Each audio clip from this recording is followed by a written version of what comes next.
Selamat pagi, siang, sore, atau malam untuk Bapak, Ibu, Abang, Kakak, teman-teman yang saat ini sedang menyaksikan video ini.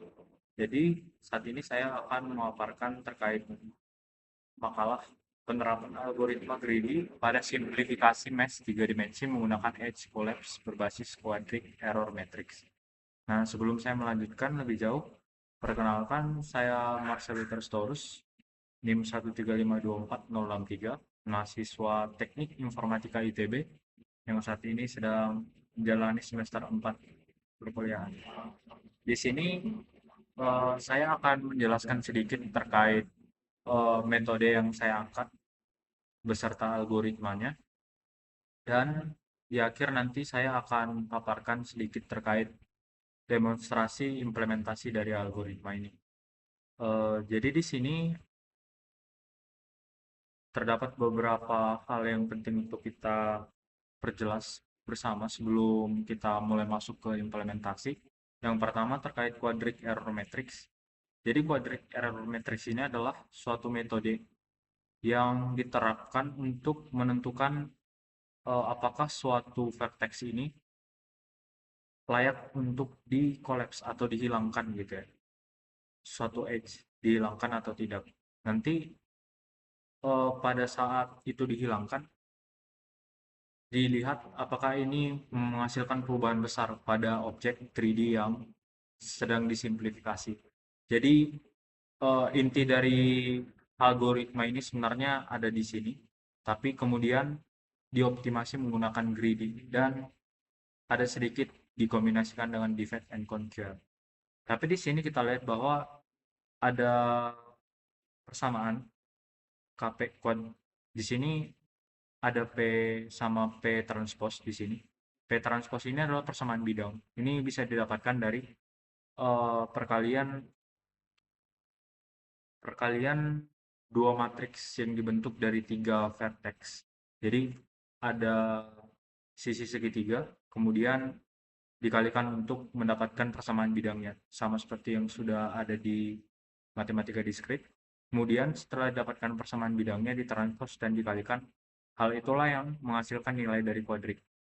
Jadi untuk mencari kuadrik dari suatu titik, dijumlahkan total seluruh kuadrik yang eh, masing-masing bersisian ya, bersisian dengan vektor, bukan vektor, vertex, bersisian dengan vertex yang ditinjau gitu.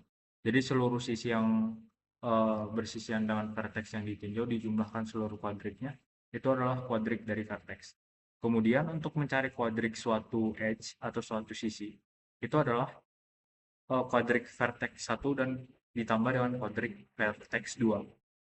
Kemudian setelah udah ditemukan quadrix dari edge ini, disinilah kita baru bisa mencari cost atau kira-kira apa nilai yang sebagai indikator kita menentukan apakah dalam satu edge ini dia bisa diganti menjadi suatu titik, artinya di collapse. Edge ini bisa di collapse dan digantikan menjadi titik baru, dan itu tidak, istilahnya tidak memberikan dampak besar terhadap perubahan visualnya. Nah, di sini kita lihat ada V-bar. V-bar ini adalah X, Y, Z itu titik ya, vertex. Kemudian ada satu, karena di sini diperlukan satu karena biar bisa langsung dioperasikan ke QA-nya ini yang no, yang asalnya dari persamaan ini ya, persamaan bidang tadi yang ABCD. Jadi biar satu bisa langsung dikalikan dan menghasilkan angka skalar gitu di sini. Jadi algoritma grid ini berperan dalam istilahnya mencari V-bar terkecil. V-bar ini bisa ditemukan nanti pakai persamaan linear, pakai Gauss-Jordan. Dan setelah nanti udah dievaluasi masing-masing titik, baru dibandingkanlah dengan algoritma greedy, dan greedy ini mencari yang paling minimum cost-nya gitu. Nah, jadi bagian yang dikombinasikan dengan divide and conquer sebenarnya intinya tetap greedy. Divide and conquer ini hanya membagi-bagi sisi yang ada dalam objek 3D supaya bisa masing-masing pembagiannya itu diproses lagi pakai greedy. Sebenarnya di sana, tapi tetap algoritma intinya pakai greedy. Kalau greedy, jadi di sini ada dua pilihan ya. Yang pertama, kalau misalnya greedy itu dia nggak pakai divide and conquer, tapi kalau misalnya masuk divide and conquer, dia dipisah dulu baru nanti masukin greedy-nya lagi. Oke, kita masuk ke implementasi. Sebentar. Jadi projectnya ini diimplementasikan pakai Java, pakai Maven juga untuk manajemen proyek, manajemen package dan segala macamnya. Kan.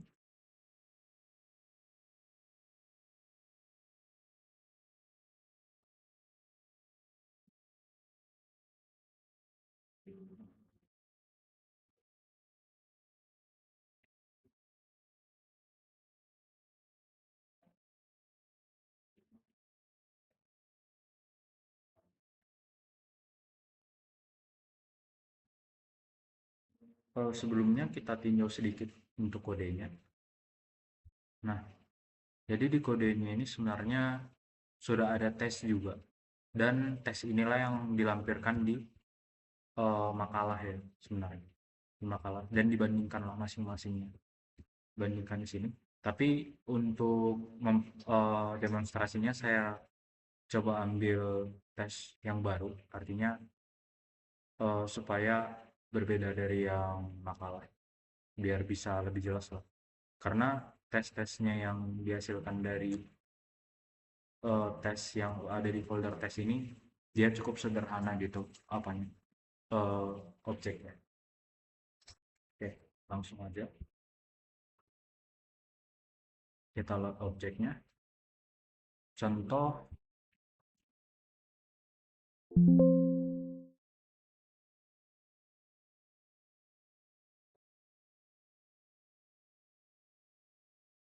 kita ambil model sapi lah.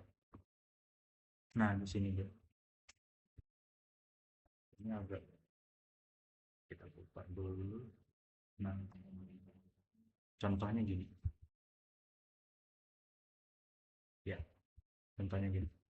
Terus di sini target face yang mau diproses kita tentukan dulu contoh 2902. Artinya target face ini menentukan berapa face yang akan dioperasikan dengan QEM yang tadi ya. Quadratic apa? Ya, quadratic error matrix. Terus boundary penalty ini eh, dia ini menjadi batasan lah. Artinya boundary ini artinya untuk sisi-sisi yang berada di ujung atau dia hanya satu edge yang bersisian dengan dia bersisian dengan dia satu bidang maksudnya dia itu nggak langsung dijadikan nggak langsung dikolaps gitu artinya tujuannya supaya tidak terjadi deformasi bentuk yang terlalu banyak lah jadi ada boundary penaltinya di sini terus normal thresholdnya nol artinya normal ini eh, menentukan bagaimana normal suatu bidang lah. Jadi kalau misalnya kita hilangkan vertexnya, contoh kita ganti dengan suatu persamaan yang lain, kira-kira berapa banyak perubahan bidangnya gitu. Itu mempengaruhi juga nanti ke bentuk objeknya. Sementara leaf face ini buat divide and conquer.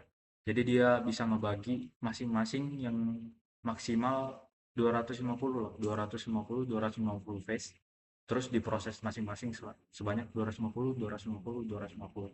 Sementara max depth-nya ini banyak pembagiannya. Jadi 4 itu 2 pangkat 4. Jadi buat 2 2 pangkat depth untuk depth-nya itu banyak segmennya. Contoh 2 pangkat 4 berarti ada 16 segmen yang dimana masing-masingnya nanti dibagi lagi ke 250. Jadi sekali proses 250 tapi ada 16 segmen di sini. Oke, langsung aja kita proses ya. Contoh di sini targetnya itu 3 kita bulatkan ke 3000. 3000 face. Oh, nggak bisa ya. 3000 face.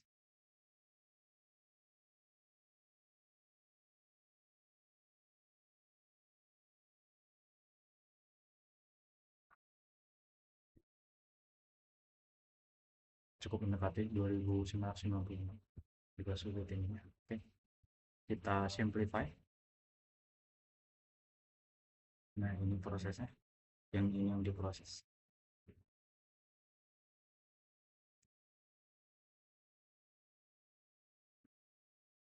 Oke, jadi ini hasil simplifikasinya. Kita bandingkan dari sisi yang sama. Nah, jadi bisa kita lihat bahwa tidak begitu besar ya perbedaannya.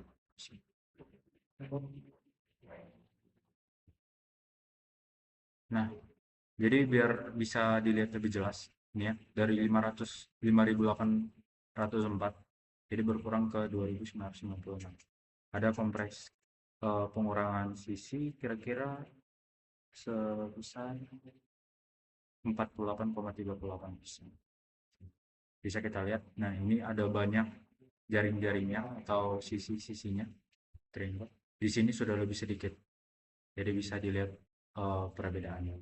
Kira-kira gitu sebenarnya untuk algoritma ini bekerjanya. Sebenarnya algoritma ini muncul idenya karena tugas besar Schema 2 ya, terutama pada saat vokselisasi di kedalaman tertentu dia tidak bisa dirender oleh komputer. Jadi saya kepikiran untuk membuat algoritma yang bisa mensimplifikasi objek 3D-nya sehingga bisa lebih mudah untuk dirender.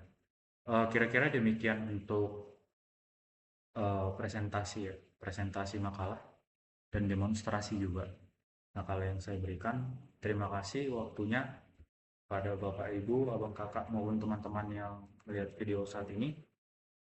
Sukses ke depannya. Bye.